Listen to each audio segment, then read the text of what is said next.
बिस्मिल्लाहिर्रहमानिर्रहीम अस्सलामु अलैकुम वरहमतुल्लाहि वबरकातुहू। आज हम स्टार्ट करते हैं साइकोलॉजी बिहेवियरल साइकोलॉजी की यूनिट 2 और वो है बायोलॉजी एंड बिहेवियर।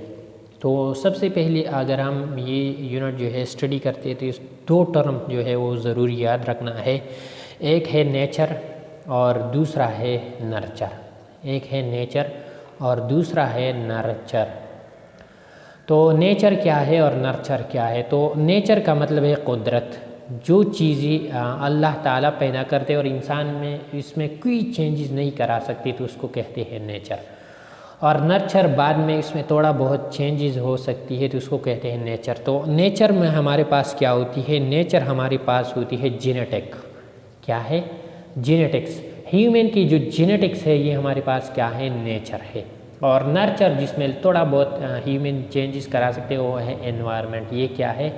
एनवायरनमेंट है। ठीक है, तो ये डिफरेंट है नेचर और नर्चर में। तो साइंटिस्ट कंफ्यूज है कि हमारे पास जो ह्यूमन का बिहेवियर है क्या ये नेचर पे डिपेंड करता है, क्या ये नर्चर पे डिपेंड करता है। मतलब है कि जेनेटिक्स का ताल्लुक़ है बिहेवियर से या एनवायरनमेंट का ताल्लुक़ है। तो उस पर साइंटिस्ट ने डिफरेंट एक्सपेरिमेंट वगैरह की है तो हम स्टडी करते हैं। तो सबसे पहला हमारे पास है बायोलॉजिकल इन्फ्लुएंसेस ऑन बिहेवियर के बायोलॉजी का बिहेवियर पे क्या इन्फ्लुएंसेस है। ठीक है, तो सबसे पहले ये बात की एक साइंटिस्ट था, उसका नाम था डार्विन। क्या था नाम का उसका? डार्विन। डार्विन साहब ने कहा कि हमारे पास जो इनहेरिटेंस है, इनहेरिटेंस और इवोल्यूशन, क्या है? इनहेरिटेंस एंड इवोल्यूशन, ये दोनों चीज़ें बिहेवियर पे बहुत ज़्यादा असर रखता है। कौन सी दो चीज़ें? इनहेरिटेंस और बिहेवियर। तो सबसे पहले डार्विन ने इंट्रोड्यूस किया कि इवोल्यूशन और जेनेटिक्स अहम किरदार है बिहेवियर में। ठीक है, इन दोनों का बहुत ज़्यादा अहम किरदार है। और उसका एक थ्योरी था, उसको कहते हैं नेचुरल सिलेक्शन। क्या है उसको कहते हैं? उसको कहते हैं natural selection. Natural selection theory में क्या कहा?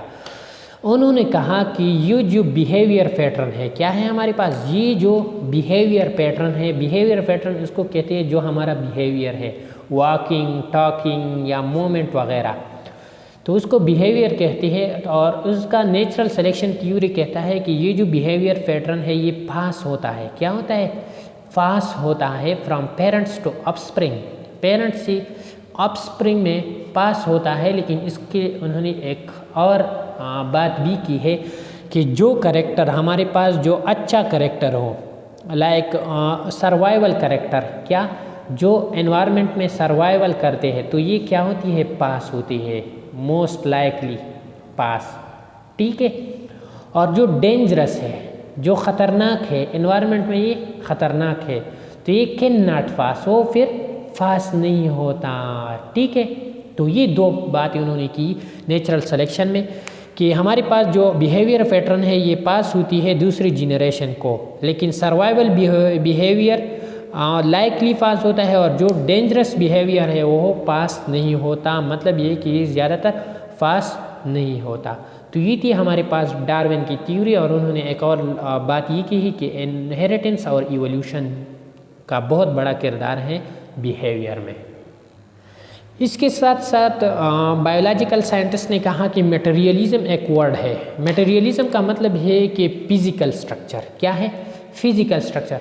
उसका मतलब ये था कि ह्यूमन का जो फिजिकल स्ट्रक्चर है ये भी बिहेवियर पे डिपेंड करता है। फिजिकल स्ट्रक्चर, अगर आप ब्रेन में कोई चेंजेस करते हैं तो इसके साथ हमारे पास बिहेवियर में चेंजेस आएगी। उसका मतलब ये है। ठीक है, उसका मतलब यह है कि फिजिकल एंड फिजियोलॉजिकल चेंजेस की वजह से, फिजिकल और फिजियोलॉजिकल चेंजेस की वजह से कौन सी चीज़ में चेंजेस आएगी? बिहेवियर में। इसी तरह उन्होंने कहा कि अगर आप ब्रेन की सर्जरी करते हैं, क्या करते हैं? सर्जरी करते हैं, तो इसकी वजह से जो बिहेवियर है वह क्या होगी? चेंज होगी। तो इसके साथ बिहेवियर भी चेंज होगी। ठीक है, तो ये थी materialism. According to materialism theory, materialism का मतलब ये है। ठीक है, इसके बाद हमारे पास जो साइंटिस्ट है वो कौन सी चीज़ में इंटरेस्ट थी? ठीक है, interested of scientist and biological influences on behaviour, तो उनका इंटरेस्टेड क्या थी। सबसे पहले उन्होंने कहा कि ट्रामा जो है, ब्रेन ट्रामा, क्या ये बिहेवियर पे इन्फ्लुएंस होती है कि नहीं। ब्रेन ट्रामा, क्या ब्रेन की जो ट्रामा है ये बिहेवियर पे इन्फ्लुएंस है कि नहीं। पहला उनका ये उसमें इंटरेस्ट है। दूसरा है जो डीजेनरेटिव डिसऑर्डर है। डीजेनरेटिव डिसऑर्डर में आप लोगों को बात करूँगा। डीजेनरेटिव डिसऑर्डर के एग्जांपल है हमारे पास, लेट सपोज अल्जाइमर डिजीज़ है, ठीक है। अल्जाइमर डिजीज़ में हमारे पास जो बीटा अमाइलॉइड प्रोटीन है, क्या है, बीटा अमाइलॉइड प्रोटीन है ब्रेन में। तो ये बीटा अमाइलॉइड प्रोटीन की कमी होता है, मतलब ये कि कम होता है। जब ये बीटा अमाइलॉइड प्रोटीन कम होता है तो डीजेनरेटिव डिसऑर्डर अल्जाइमर डिजीज़ होती है। तो इसमें ये साइंटिस्ट कहते हैं कि क्या इससे बिहेवियर में चेंज आ सकते हैं कि नहीं, ठीक है। इसी तरह उन्होंने कहा कि जीनेटिक फैक्टर, कि क्या जीनेटिक फैक्टर की वजह से चेंजेस हो सकती है कि नहीं। इसमें साइंटिस्ट बहुत ज़्यादा इंटरेस्टेड थी। और इसके साथ साथ उन्होंने कहा कि genetic factor plus plus plus चौथी बात जो उन्होंने कहा, genetic factor plus brain damage. अगर जीनेटिक फैक्टर है और ब्रेन डैमेज है तो क्या ये मेंटल प्रोसेस में चेंजेस आ सकती है कि नहीं, क्या मेंटल प्रोसेस में चेंजेस आएगी कि नहीं, और इसके साथ बिहेवियर में फिर चेंजेस आएगी कि नहीं। इसमें साइंटिस्ट का जो है वो बहुत ज़्यादा इंटरेस्टेड था। और इसी तरह आखिर में उन्होंने कहा कि हमारे पास जो आइडेंटिकल ट्विन्स है, क्या है, ट्विन्स है, जो ट्विन्स है उसमें सिमिलरिटी और डिफरेंसेस क्या है। उसमें सिमिलरिटीज़ उन्होंने देखा कि उनकी सिमिलरिटीज़ क्या है और उसमें डिफरेंसेस क्या है। साइंटिस्ट की इंटरेस्ट इस चीज़ों में था कि बिहेवियर की सब की बिहेवियर पे क्या असरात है, और ट्विन्स में सिमिलरिटी डिफरेंसेस, इसी तरह जीनेटिक फैक्टर, जीनरेटिव डिसऑर्डर और डीजेनरेटिव डिसऑर्डर, ब्रेन ट्रामा वगैरह, उसका हमारे पास बिहेवियर पे क्या असरात है। इसके बाद हम पढ़ते हैं थ्योरीज। अब बायोलॉजिकल मॉडल में हमारे पास दो थ्योरी है, एक है बायोकेमिकल थ्योरी, दूसरा है डायथेसिस स्ट्रेस थ्योरी, ठीक है। बायोकेमिकल थ्योरी उसका मतलब ये है कि ह्यूमन बॉडी बायो में क्या केमिकल चेंजेस आ सकते हैं। थोड़ा सा जब केमिकल क्या होती है, चेंजेस होती है, तो इसके साथ हमारे पास क्या होंगी, बिहेवियर में चेंज आएगी। तो इसको कहते हैं बायोकेमिकल थ्योरी। अगर आपकी स्लाइड की वर्ड्स में बात करूँ तो उसमें कहते हैं very small amount of certain chemical in the body can cause profound changes in behaviour, ठीक है। और ये केमिकल हमारे पास क्या है, ये है हमारे पास डिफरेंट न्यूरोट्रांसमीटर और इसके साथ साथ डिफरेंट हार्मोन वगैरह। तो ये डिफरेंट क्या है, केमिकल है, और इसके साथ हमारे पास चेंजेस हो सकती है।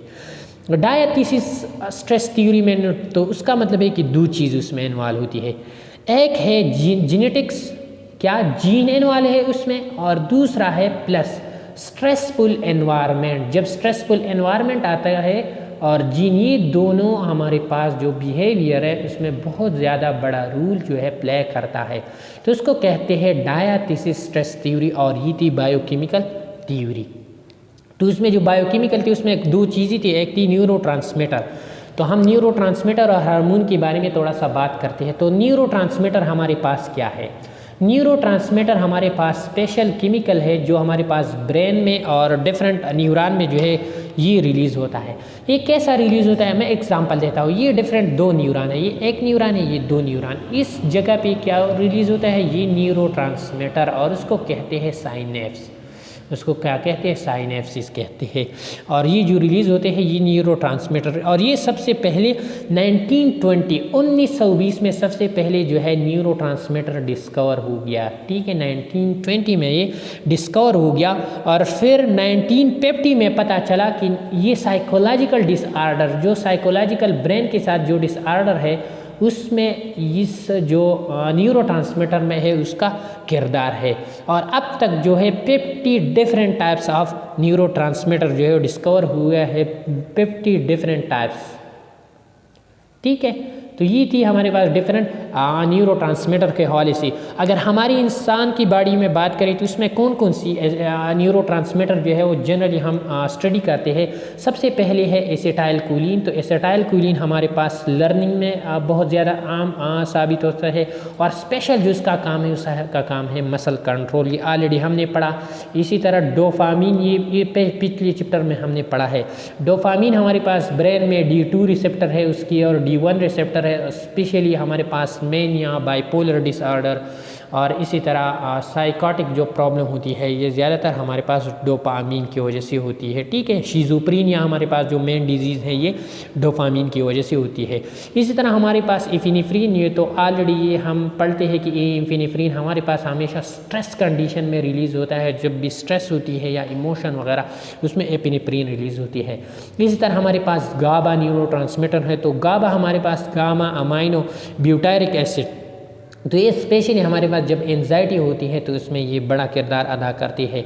इस तरह हमारे पास सेरोटोनिन, तो सेरोटोनिन हमारे पास जो स्लीप है, एस से स्टार्ट होते हैं, तो एस से मतलब स्लीप, तो ये स्लीप में कंट्रोल करती है। इसी तरह एस से मतलब है सेंसरी प्रोसेस, तो ये दोनों चीज़ें हमारे पास कौन करती है, सेरोटोनिन करती है, क्योंकि एस से स्टार्ट होते हैं।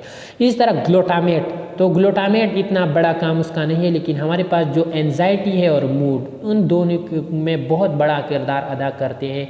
ग्लूटामेट एंजाइटी और मूड में किरदार अदा करते हैं।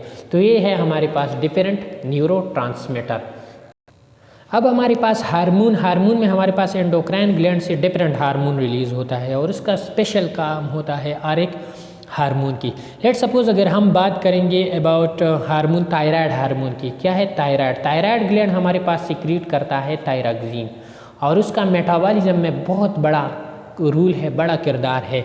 लेकिन जब उसका लेवल कम होता है तो उसका लेवल क्या ड्रॉप होता है। थायरॉक्सिन का लेवल जब कम होता है तो हमारे पास जो पेशेंट है उसको टेंशन होती है। क्या होती है, टेंशन काज होती है, ठीक है, क्योंकि उसका ताल्लुक़ है मतलब डिफरेंट बिहेवियर से हार्मोन का। इस तरह हमारे पास पिट्यूटरी ग्लैंड जो है उस डिफरेंट हार्मोन सिक्रीट करते हैं, उसको कहते हैं पिट्यूटरी सिक्रीशन। तो अगर ये हमारे पास कम होते हैं पिट्यूटरी हार्मोन, उसमें डिफरेंट हार्मोन है, LHO, FSHO, ऑक्सीटोसिन, या इस तरह हमारे पास ADHO, इसके साथ साथ ग्रोथ हार्मोन, डिफरेंट हार्मोन है, तकरीबन 8-9 टाइप के हार्मोन है, ठीक है। जब उसमें कमी आता है तो हमारे पास ये डिप्रेशन काज करते हैं। क्या काज करता है, डिप्रेशन। और जब डिप्रेशन होती है तो इसके साथ एक वर्ड होती है एपैथी। एपैथी उस चीज़ को कहते हैं कि उसमें जो लोग होती है उसमें एनर्जी जो है वो ख़त्म होती है, एट लाइक एनर्जेटिक, तो उसको कहते हैं एपैथी, और इसके साथ फटीग वगैरह भी आते हैं। तो ये डिफरेंट हार्मोन में जब एबनॉर्मेलिटी आता है तो मेन काज उसका क्या होती है, डिप्रेशन। जब भी एबनॉर्मेलिटी आता है हार्मोन में तो हमारे पास क्या काज करता है, डिप्रेशन। इसके बाद हम आते हैं हेरिडिटी की तरफ। हमारे पास हेरिडिटी क्या है, ये डिफरेंट चीज़ें जो है ऑलरेडी हमने डिस्कस किया। अब थोड़ी सी हम बात करते हैं हेरिडिटी की तरफ। तो हेरिडिटी हमारे पास क्या है, हेरिडिटी हमारे पास है, इसमें हम study of heredity and variation को हम क्या कहते हैं, जेनेटिक्स कहते हैं। हेरिडिटी हमारे पास जो सेम करेक्टर, जो पेरेंट्स से same character pass from parents to offspring is called heredity. तो उसको क्या कहते हैं, हेरिडिटी। और ये कैसा होता है, हमारे पास जब कंसेप्शन होता है तो कंसेप्शन में हमारे पास एग में जो है और प्लस स्पर्म में फादर की साइड से जो करेक्टर आते हैं, और एग में जो है मदर के साइड से, और उस जब कंबाइन होती है तो उसको कहते हैं कंसेप्शन। तो इसमें ये करेक्टर जो है ये डिफरेंट ट्रांसफ़र होता है। इसमें हमारे पास जो हेरिडिटी उसमें होती है, structure of the hair, height होती है, फेशियल स्ट्रक्चर, नेजल इंडेक्स वगैरह डिफरेंट चीज़ें होती है, और ये हमारे पास आता है हेरिडिटी में। अगर हम हेरिडिटी की बेस पे बात करेंगे तो हमारे पास होती है क्रोमोसोम। क्या होती है क्रोमोसोम, और ये क्रोमोसोम का होती है, ये होती है न्यूक्लियस। ये डिफरेंट स्ट्रक्चर, लेट सपोज ये एक्स टाइप ऐसा स्ट्रक्चर होता है क्रोमोसोम की। और ये जो क्रोमोसोम है ह्यूमन बॉडी में हर एक सेल में तकरीबन 46 क्रोमोसोम होती है नॉर्मल। क्या 46, उसमें 23 from the parents father side और 23 जो है मदर साइड की तरफ से, ठीक है। ये ऑलरेडी हमने डिस्कस किया। यह एक जगह होती है और इस पे एक चीज़ होते हैं, उसको कहते हैं जीन। क्या उसको कहते हैं? उसको कहते हैं जीन। और ये जीन हमारे पास है बेसिक यूनिट ऑफ हेरिडिटी। क्या है? Basic unit of heredity. Heredity का बेसिक जो यूनिट है वो क्या है? ये जीन है। और जहाँ भी ये जीन होती है इस जगह को कहते हैं लोकस। ये जीन है और ये जहाँ भी ये जो चीज़ें होती है उसको कहते हैं लोकस। क्या कहते हैं उसको? उसको कहते हैं लोकस। ठीक है। और ह्यूमन बॉडी में बहुत ज़्यादा जीन होती है और इसका मेन जो करेक्टर है हेरिडिटी, मेन काम है जो पेरेंट्स से ऑफस्प्रिंग तक जो ये डिफरेंट चीज़ें है वो ट्रांसफ़र करते हैं। तो ये थी हमने पढ़ा अबाउट नेचर। इंशाल्लाह नेक्स्ट वीडियो में हम पढ़ते हैं अबाउट नर्चर के हवाले से कि एनवायरनमेंट का हमारे पास बिहेवियर पे क्या रोल है। अब तक के लिए थैंक यू, वस्सलाम।